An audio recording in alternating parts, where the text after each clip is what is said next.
Et bonjour à tous, mon nom est François Letarte, bienvenue sur ma chaîne JDR des 30, une chaîne consacrée aux jeux de rôle sur table avec une vie de rôliste. Ouais, je vais faire la réponse au RPGO Week de cette semaine. Ça s'appelait le Facepalm, OK? Facepalm épique. Faut que je raconte une anecdote. Bon. Moi, comme bien souvent des anecdotes, des fois, il faut que je cherche un peu. Je vais commencer par ça. Il faut que je cherche un peu parce que des fois, il y a peut-être des affaires dans mon souvenir qui s'écartent. J'en ai sûrement fait, j'en ai probablement fait. On dirait que je m'en souviens pas parce que ça fait une couple d'années que je deal avec des types de joueurs. Là, on parle ici d'adolescents et d'enfants qui veut dire c'est le festival de situations qui ferait facepalmer bien des MJ. Je suis rendu comme immunisé à ça. Je suis capable de composer avec des niaiseries extrêmes qui décourageraient n'importe quel joueur ou meneur de jeu.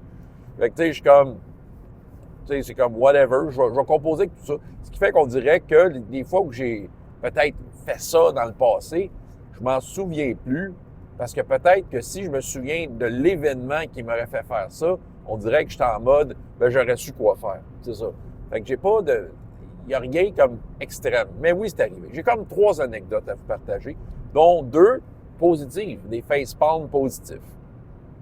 Alors, je vais commencer par un que je viens tout juste de me souvenir, en fait, avant de partir la vidéo. J'étais joueur.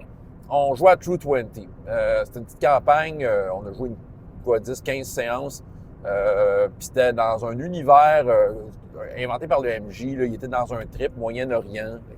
Moi, j'avais décidé... C'est un personnage dont je ne vous ai pas parlé bien souvent, là, mais c'était comme une madame. Je jouais une madame musulmane, OK, qui était une maman de genre 8 enfants. Là. J'avais décidé que j'étais ce genre de madame-là. Puis dans le fond, c'était comme la madame qui, tu sais, dans un peu mon profil, c'était la madame qui, pour le vicaire, qui avait des conseils du village. J'étais la madame qui arrivait et qui allait revendiquer des affaires au maire. Ouais, OK, c'est ça, tu sais, j'étais ce genre de femme forte-là. D'ailleurs, ma classe, True 20, il y a 3 classes, là, mais moi, j'étais genre warrior. J'étais comme une badass, là, tu sais. Je trouvais ça très drôle, jouer ça. Puis c'est ça. Puis je veux dire, puis les autres joueurs jouaient plus des aventuriers typiques de quoi d'un peu fantastique. Là, c'était un peu fantasy, OK? Il n'y avait pas beaucoup de fantastique, juste pour dire. Puis le problème qu'on avait à régler dans l'aventure, c'était le fait que notre eau était empoisonnée. Fait que là, à un moment donné, on nous a chargé de dire, ben regarde, allez donc voir. Fait que moi, étant donné très impliqué dans la vie commune, j'ai dit, je vais aller voir ça par moi-même. Puis je suis parti avec mes tueurs d'aventure, d'autres aventuriers. Là. Puis là, c'est ça, rendu à la source, on a vu que c'était des espèces de chamans un peu battés qui mettaient de quoi dans l'eau. Mais la raison n'était pas claire. Ou, tu sais, en fait, c'était plus une question de leur dire arrêtez ça. C'était pas tant des ennemis. J'avoue qu'il y a un mystère ici, là, que, tu sais, de mon souvenir qu'on n'avait comme pas résolu. Tu sais, la raison pourquoi ils faisaient ça, moi, j'avais le feeling que c'était pas tant de la faute de ces gens-là. Ils étaient comme contraints à le faire pour une raison quelconque, mais bon. Fait que là, tu sais, la situation, du moins de mon point de vue, c'était comme de négocier avec eux deux, de dire arrêtez de faire ça. D'après moi, ça menait vers un autre mystère ou peut-être que le problème n'arrêtait pas malgré ça. Mais bon, tu sais, c'était ça. Tu sais, je voyais que c'était des espèces de chamans un peu battés dans leur grotte qui mettaient de quoi dans l'eau. Pour une raison qu'on n'a jamais su, ben, je vais vous dire c'est quoi l'affaire, mon moment facepalm là-dedans. C'est que, ben, tu sais, on avait un peu conclu que, OK, ces gens-là, tu sais, ils l'ont fait. Il n'y a personne de mort dans le village, mais il y avait bien du monde de malade. Mais bon, tu sais, là, le problème pouvait se régler, là, tu sais, à l'amiable. OK? Mais on était dans une montagne, tu sais, c'est ça. Puis il y avait un qui a une bulle, dit on les pêche dans le ravin. Hey, moi, j'étais tellement pas d'accord. Pas juste le personnage, le joueur. Ah, j'étais en tabarnak. Il dit qu'est-ce que vous faites là?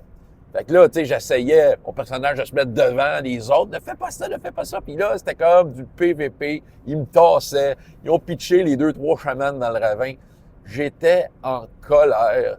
Ben, tu sais, en même temps, c'était un facepalm de dire tabarnak de gang d'épais. Parce que, tu sais, c'est comme, on avait probablement la clé d'un autre énigme pour plus tard. Je me souviens plus des problèmes qu'on a eu après dans cette campagne-là. C'était un moment facepalm. Ça a été un moment charnière. OK, en fait, sur le coup, oui, j'étais fâché, mais par après, on en riait, là. On s'entend, j'avais pas de rancune. Mon personnage, oui, mais le joueur, tu sais, ben, sur le coup, c'était comme, mais qu'est-ce que vous faites? C'est ça le moment facepalm. Qu'est-ce que vous faites, tabarnak? Mais ça a été intéressant. Point de vue jeu de rôle, c'est un moment charnière. C'est-à-dire que, soudainement, ça a comme donné des précisions sur la relation que j'avais avec eux autres. sur qui était mon personnage versus les leurs. Et je pense qu'il est arrivé d'autres moments où on s'opposait sur quoi faire avec, exemple, un prisonnier ou un ennemi, tu sais, ben, un prisonnier, puis souvent, je voulais les laisser en vie, pas eux autres. Ça finissait toujours qu'ils tuaient parce que c'était toute une gang de tueurs. J'étais comme, c'était le running gag, là, que c'est ça. Mais il y a des fois que je me battais si je leur sacrais des coups de poing sur la gueule aux autres personnages joueurs. Le réel ennemi, là, c'était leur stupidité. Fait que ça valait des gros facepalms épiques. Bon. Fait que, ouais, c'était très drôle. Comme, ben, au final, quand je regarde ça, je trouve ça très drôle comme campagne, puis les situations qui ont généré de ça. Bon, fait que c'est ça. Fait que bon, les facepalms positifs maintenant. Écoute, c'est des situations avec des jeunes. OK? On va commencer avec la plus vieille des situations, que c'est arrivé il y a peut-être une trentaine d'années. Ça fait longtemps. J'avais une gang de même que je faisais faire du donjon. OK? Je pense qu'on était rendu au point où j'avais fait la version système D6 de ça. D'ailleurs, il y a un petit facepalm que je peux rajouter, un facepalm annexe par rapport à cette campagne-là particulièrement. C'est des facepalms positifs, OK? Dans le sens où je m'en attends pas, puis que moi, j'arrive, je suis prête pour une aventure, la suite des aventures, tout le monde est installé, tout ça, puis, tu sais, moi, je m'attends à faire l'aventure, puis je dis, attends un petit peu, on a de quoi te montrer. Fait que là, la gang, ils s'étaient vus en secret pour faire une pièce de théâtre. Puis ils m'ont dit, assis-toi là, François. Puis là, ils sont mis à faire une pièce de théâtre, mettant en vedette leur personnage dans une auberge, là, ça s'appelait, tu sais, Putrescence et des gobies, là, une affaire de même. Puis ils ont fait une pièce de théâtre où ils voulaient me montrer. C'est comme si leur personnage avait décidé de faire une pièce de théâtre, mais ils voulaient me la montrer live. C'était comme, qu'est-ce que vous faites?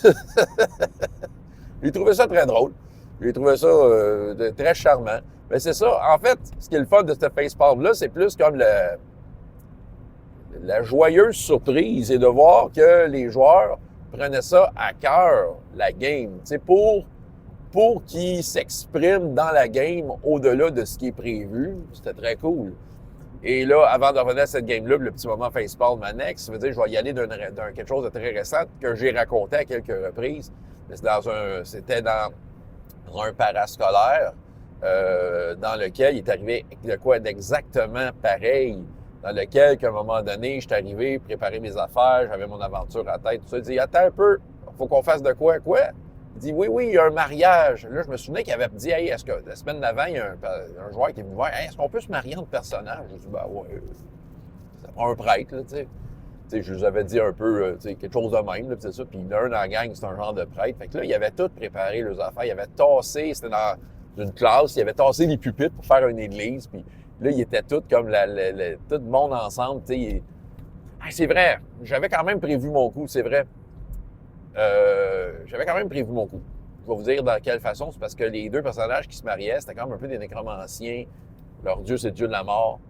Puis j'avais décidé qu'ils additionnaient leur point de vie désormais, qu'il y avait un compte commun de points de vie. Mais si le compte commun tombait à zéro, ils mourraient tous les deux. C'est ça, c'était comme un peu le deal du dieu de la mort. C'était comme un avantage à double tranchant. Là. En tout cas, bref, il avait tassé toutes les tables, les chaises.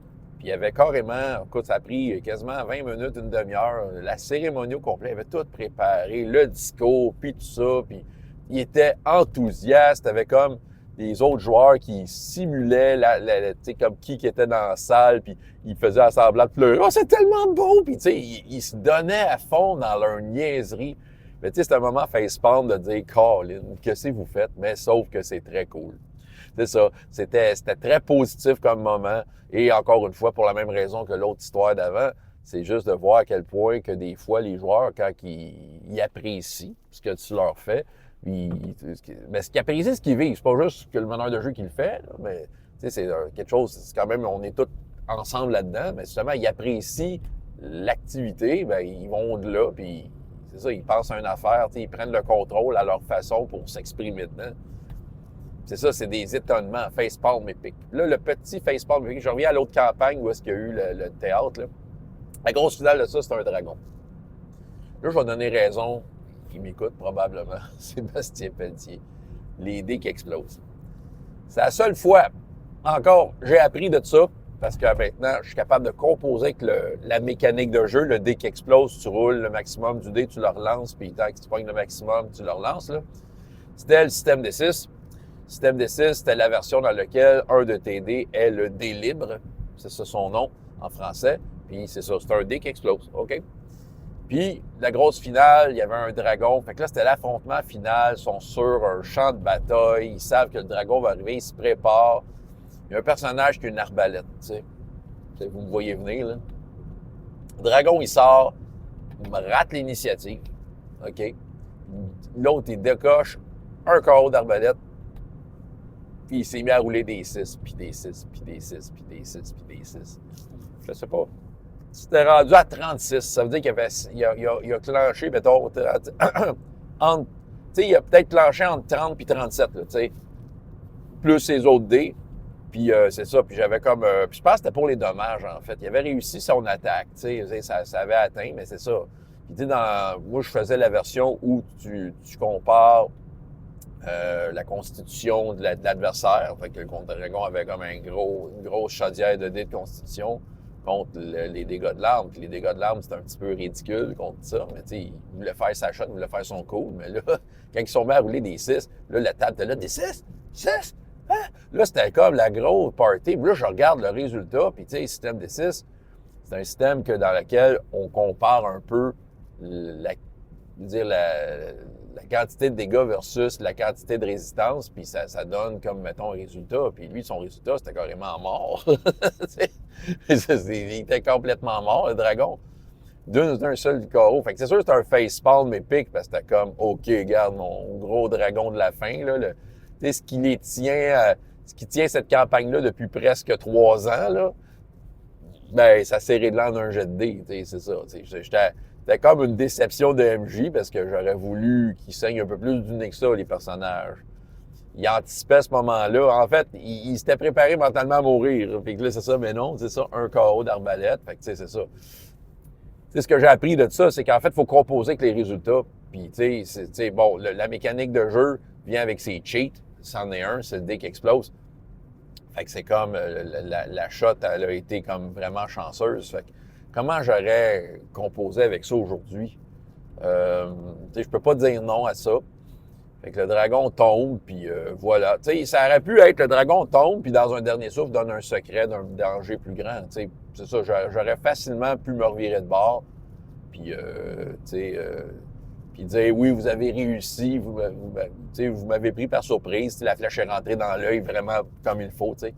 Vous m'avez pris par surprise, ben c'est ça. Puis, tu sais, révèle un petit secret. Tu sais, juste pas finir ça, net frais de sec-là, tu sais, puis, tu sais, capable de leur donner un dernier petit challenge, puis d'être capable, après ça, de checker mes flûtes pour faire des situations dans lesquelles tu sais, que ça n'aille pas quelque chose, justement, là, comme les dommages de D6, ou est-ce que plus grand est l'écart, plus fatal est le résultat. Parce que, tu sais, dans n'importe quel autre jet de dés, t'as pas ce genre d'écart-là. Tu sais, t'as un degré, t'as un degré de difficulté, puis même si tu l'as dépassé de 350, dès que tu l'as réussi, c'est tout. C'est ça. Fait que, c'est ça. Tu sais, c'est de roll with it.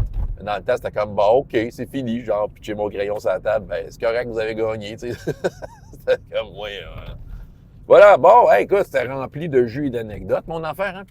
Fait que, bien content de vous avoir partagé ça. François Letarte, JDR des 30, et jusqu'à la prochaine fois. Et autant plaisir dans la vie que dans les jeux. Au revoir.